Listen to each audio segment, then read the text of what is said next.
My name is Nestore. Let me tell you a little bit about myself. I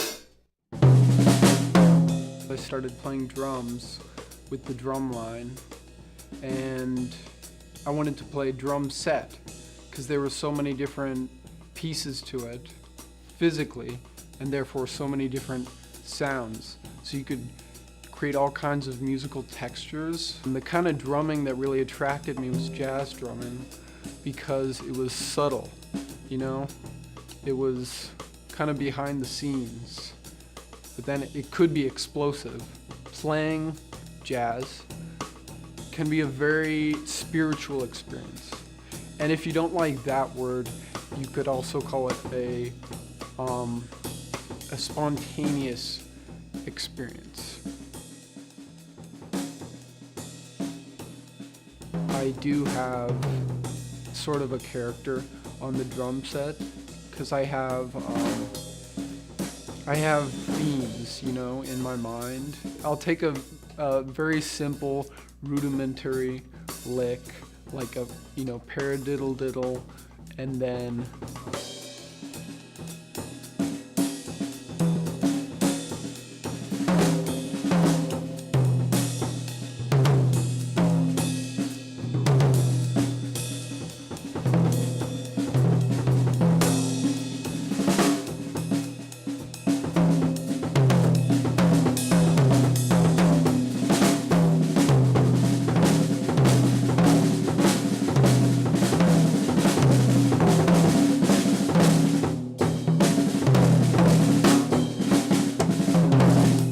kind of feel it, and it feels organic because it's not like rhythms you'd count. It's not 8th note, 16th note, 32nd note. It's more like flowing, like water. Jazz is all about creating things. And where does that come from? It comes from somewhere inside of you. So it's all about creation, and creation requires spontaneity. If you really know the music, if you're really playing the music like a human being, you're not thinking, it's just happening and it's coming out of you. You don't control it. It kind of just happens to you.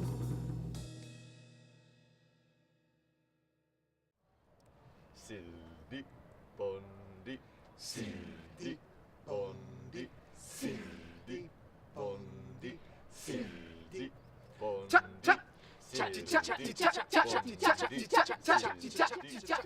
Kecak is Balinesian monkey chanting. It involves dance and drama. You get in a large group. In Bali, they'll have 50 to 100 people, and everyone has certain rhythms that they sing.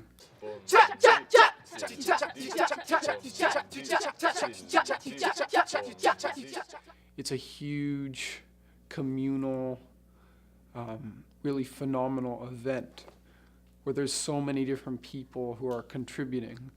Leading the Kecak group is very rewarding because you get to teach kids who don't really have any musical experience. And when they get that rhythm, or they really start feeling the groove and everyone's grooving together, it's really really rewarding to see that on their faces.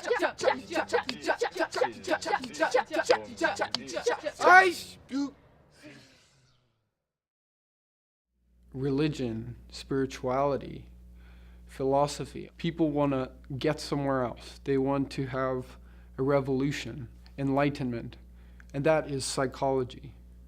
So I'm interested in psychology, and I like to do work on myself, in the words of Gurdjieff. So I practice meditation. I practice psychocalisthenics. Psychocalisthenics is a comprehensive combination of Sufi, Zen, Hatha yoga, many different physical and meditative disciplines.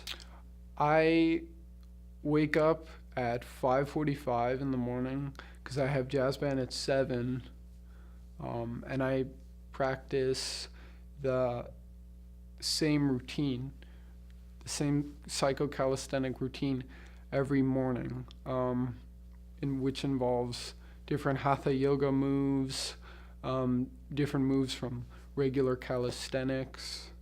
If you meditate and you sit in silence and you live your life healthily, eventually you realize that you're not thinking. The thoughts are just happening. The Western mind is so infatuated with the idea of thought. But I think thought is a double-edged sword, because when you force it, of course you can discover all these things about the universe, all these laws, uncover all these theories, you think. But at the same time, when you think so much, you move away from what's inside here. Don't think, just reflect, observe. I want to make sure I continue playing music and creating things. I'd love to get into visual art, all kinds of different art. I want to keep creating. And I'm not really that worried about where I'm going to go career-wise, because I know that if I'm conscious and I'm living consciously, I'll go where I have to go.